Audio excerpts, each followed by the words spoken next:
Entonces, inicialmente tomamos la decisión en un momento de carácter temporal. Ellos fueron suplidos en lo que es la parte de la obra, porque uno es el jefe, en el jefe de proyecto sí cumplieron, pero otro es el jefe residente de obra.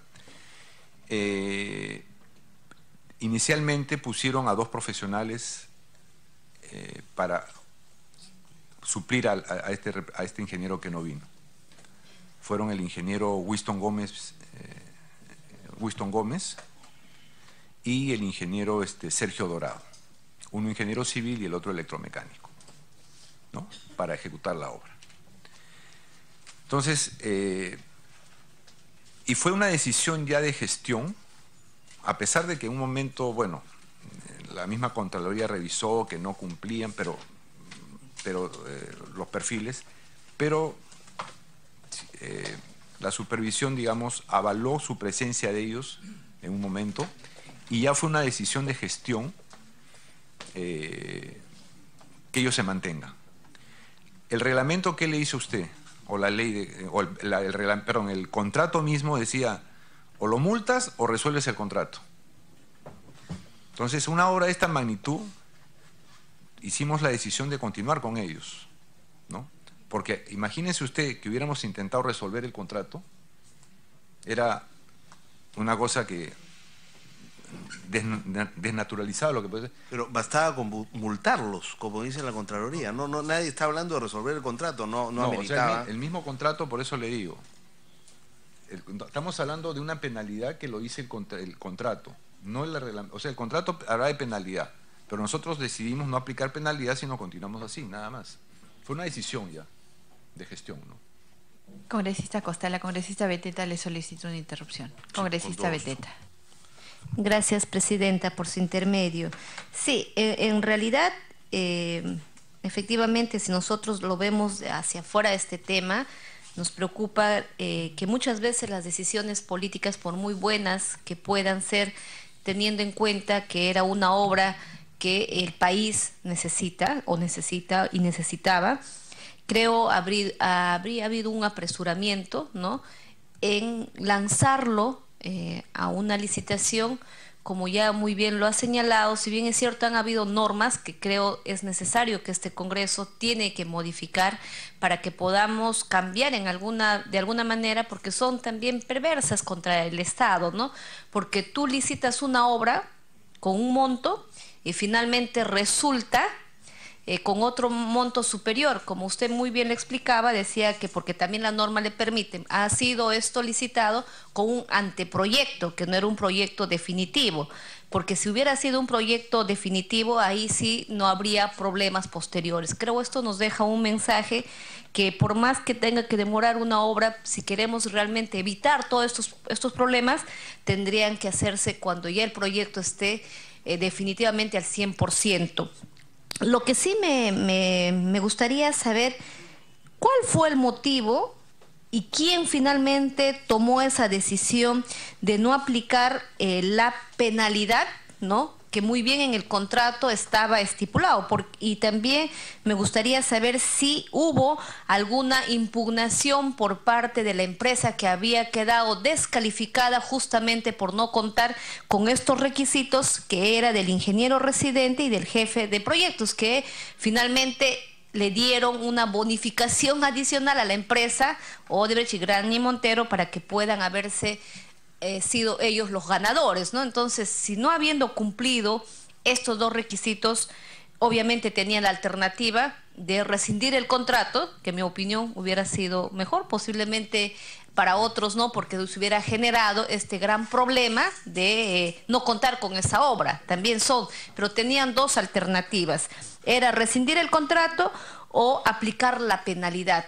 ¿Por qué no se aplica la penalidad, tomando en cuenta que fueron vivos? Pues no, yo para ganar la licitación les induzco en error, no digo, sí, yo tengo todos los requisitos, tengo todos los profesionales, y finalmente, bueno, voy a presentar todos los documentos para buscar sustentar el por qué estos 2 profesionales no podían. Ahí puedo decir por diversos motivos de salud o qué sé yo, pero ese mismo hecho ya deja algo por parte de las empresas que habrían ganado, que ya estaban jugando con mentiras, no estaban siendo totalmente claros, y para ello me gustaría saber por qué y quién fue el que propuso continuar con la obra sin aplicar al menos la penalidad que correspondía. Si no era rescindir el contrato, porque usted lo ha dicho, sería una gran pérdida económica posiblemente para el Estado, y no poder contar con este servicio.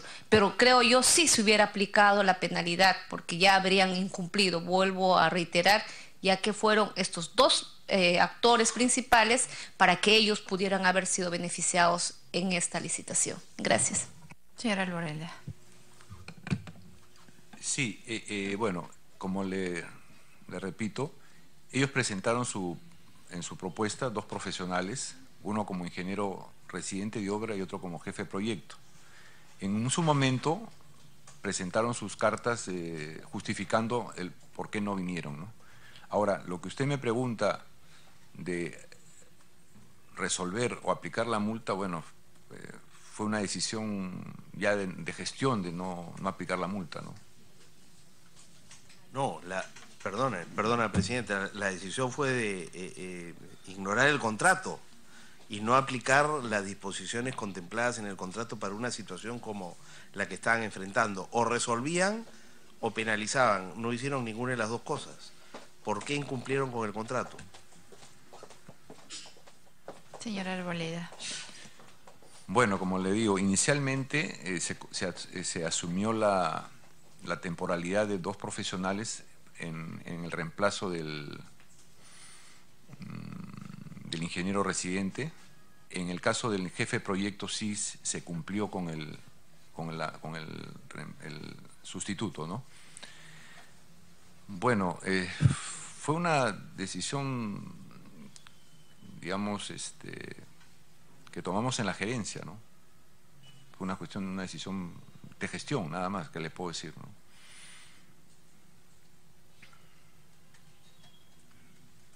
Gracias, señora Arboleda. Congresista Costa. Para terminar, presidenta, en primer lugar sugerir la posibilidad de conversar con el juez que lleva el caso, o con el fiscal, si todavía esté en manos del fiscal, que es quien ha investigado. Más bien, creo que tendría que ser, parece que es la segunda Fiscalía Supraprovincial Anticorrupción la que ha investigado el caso, quizá poder conversar con el fiscal para tener más detalles, sobre todo porque es relevante lo que ha dicho acá el ingeniero Arboleda, en el sentido de que todos los equipos llegaron, solo que llegaron tarde. Habría que estar seguro si eso es así, porque de la información que yo tengo es que a 84 días de culminar la obra los equipos no habían llegado, y iban a llegar 10 meses después. Y entonces habría que establecer si llegaron o no, porque si no llegaron, digamos, el monto de la penalidad sería todavía mayor. Y segundo, una pequeña reflexión final, acá también está involucrado entre los investigados el representante de la empresa supervisora, que, como hemos visto también en otros casos, no cumplió su función de llamar la atención sobre la necesidad de, cuando menos, imponer la penalidad que establecía el contrato por estos incumplimientos a la empresa. Y por eso el señor Robert Kurt Junkin, del consorcio Cecil Poiri, está entre los 5 investigados penalmente en este caso, porque también aparentemente se habría coludido con los funcionarios de la Autoridad Autónoma del Tren Eléctrico y el consorcio a cargo de la obra para evitar los pagos que le hubieran correspondido a Odebrecht. Gracias, presidenta. Gracias, congresista Gino Costa. ¿Alguna intervención más por parte de los señores congresistas o algún aporte por parte del ingeniero Arboleda? Si fuese así, ingeniero, antes de que proceda, hay 2 interrogantes finales solamente para precisar. Y este es el expediente que sustenta el incremento del valor referencial, ¿no? Son una serie de partidas analizadas, desglosadas una por una. Lo que llama la atención es que este expediente haya sido analizado, ¿no? y validado, analizado y validado en menos de 2 horas. Menos de 2 horas en los cuales se ha validado un incremento de casi 100 millones. Y que el informe sobre el cual se insistió varias veces esta mañana, el 073, solamente sustenta 20. Entonces, es válido preguntar si es que realmente se pudo hacer el análisis y la validación de todo este expediente en un plazo de tiempo tan pequeño, considerando que se estaba incrementando el valor referencial en más del 25%, más de la 1/4 parte. Entonces, sorprende, ¿realmente pudo validar toda esta información, ingeniero, en poco menos de 2 horas? Bueno, de mi parte, básicamente, directamente yo no he participado en la elaboración del expediente, ¿no? Si lo vemos, o sea, me refiero como elaboración, ¿no? Básicamente nuestra gestión es, tenemos técnicos que justamente trabajan esos expedientes, ¿no? Ahora, en el tiempo que usted me dice, bueno, ya escapa, no he tenido ese detalle de minuciosidad de parte como ustedes lo han tenido, de ver que en 2 horas se haya revisado. Ahora, si hablamos de revisión, si hablamos de sistemas de informática, se puede hacer, ¿no? No, este no es un tema informático, es un tema de análisis y validación de toda esta información para suscribir un informe que usted ha validado con su firma, usted lo ha suscrito. El informe es producto del análisis de toda esta información y usted lo ha suscrito. Siendo un informe que usted ha suscrito, válidamente le podemos pedir a usted las explicaciones del mismo. Repito, se trata de una variación de más del 25% del valor referencial. Entonces, explíquenos, no se trata de un tema informático, a menos que se trate simplemente de validar información que ya se le envió y que solamente sea cuestión de imprimir y pasar en un informe. ¿Esa fue la situación, quizás?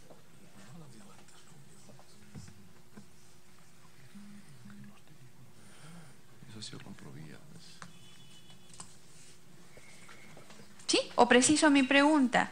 ¿Usted solamente validó lo que los técnicos le enviaron? De alguna manera sí, ¿no?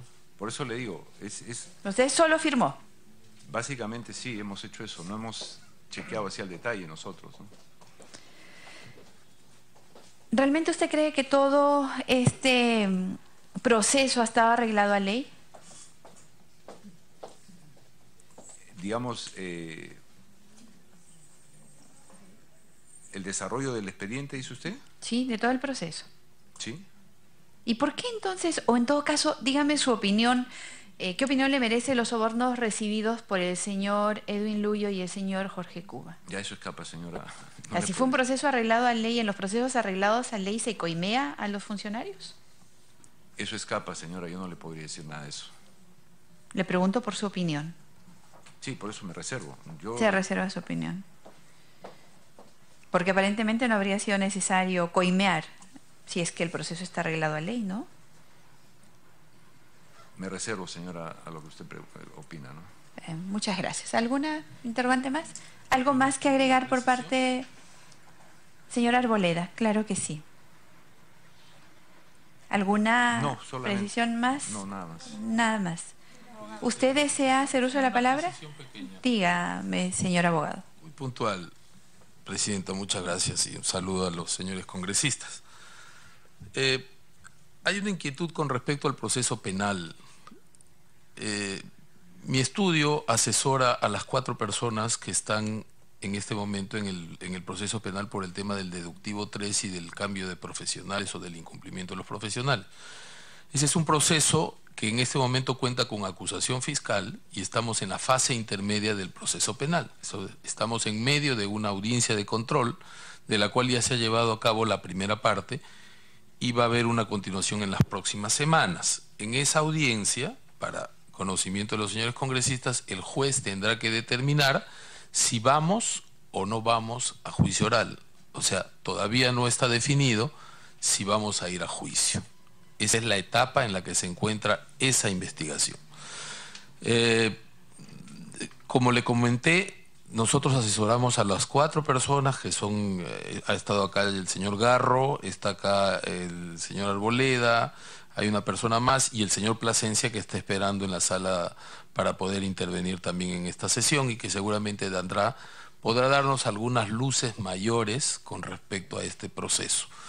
Entonces, eso solamente para aclarar. Y quería hacer una consulta. He visto que las comisiones investigadoras del Congreso, para bien, han venido implementando poco a poco las recomendaciones, bueno, más que recomendaciones, las órdenes estipuladas por el Tribunal Constitucional a través de la sentencia Tineo Cabrera con respecto a las partes que debe llevar o a las etapas que debe cumplir una investigación parlamentaria. Dentro de esa implementación, Presidenta, ¿está la posibilidad de contrainterrogar a los testigos que tenemos los abogados? Nosotros, señor abogado, llevamos a cabo una investigación de carácter político. Nosotros buscamos responsabilidades de ese nivel y somos el único órgano en el Perú que tiene esa facultad para poder hacer este tipo de investigación y la sanción que corresponde, acusación constitucional, y en caso de que encontremos indicios de ilícitos, los comunicamos al Ministerio Público. No usamos las herramientas del Poder Judicial ni del Ministerio Público. Es más, actualmente nos encontramos estudiando para poder determinar cuáles son las etapas que se llevan a cabo en una investigación de carácter parlamentario que no tienen una situación lineal, como usted debe conocer porque conoce de la práctica parlamentaria, de la hermenéutica parlamentaria y de la investigación parlamentaria. Entonces, todavía incluso esas etapas no se encuentran claramente diferenciadas. Nos encontramos en pleno estudio. Sin embargo, nosotros vamos a respetar escrupulosamente el debido proceso en el marco de la responsabilidad que debemos tener. No está contemplada dentro de la práctica de la investigación parlamentaria un contrainterrogatorio. Perfecto. Muchas gracias. Solamente pedía esa precisión en atención a que las resoluciones del Tribunal Constitucional hacen referencia precisamente a las investigaciones parlamentarias. De todas maneras, respeto la decisión de la Presidencia. Sí, gracias. Siempre también al invitado y al señor abogado, teniendo en cuenta también el carácter o no de vinculante de la resolución que usted ha invocado. Si no hubiera alguna pregunta más, se le agradece al señor Walter Héctor Arboleda Gordon y se le invita a abandonar, igual que a su abogado, y se les invita a abandonar la sala de sesiones en el momento que lo estimen pertinente. Congresista Beteta, perdónenme, por favor, congresista Beteta. Sí, Presidenta.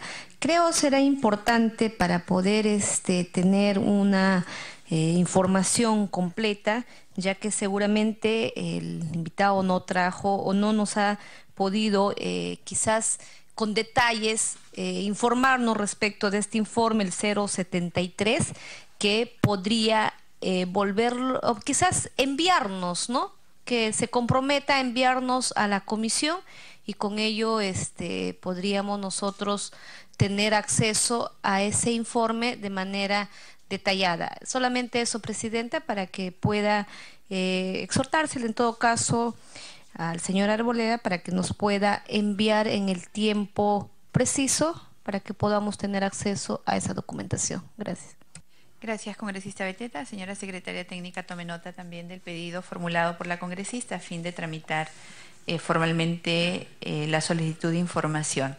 Dejamos constancia que el invitado, el señor Walter Héctor Arboleda Gordon, estuvo acompañado de su abogado, el abogado Pastor Valdivieso Aurelio, con registro de Colegio de Abogados 18791. Los invitamos a retirarse cuando lo estimen pertinente. Muchísimas gracias.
Presentación del señor Osvaldo Duber Plasencia Contreras para informar sobre su participación como director ejecutivo del proyecto especial Autoridad Autónoma del Sistema Eléctrico de Transporte Masivo de Lima y Callao, correspondiente a la obra línea 1 del Metro de Lima y la ejecución de la misma. Se suspende brevemente la sesión para recibir al señor Osvaldo Duber Plasencia Contreras. Cari.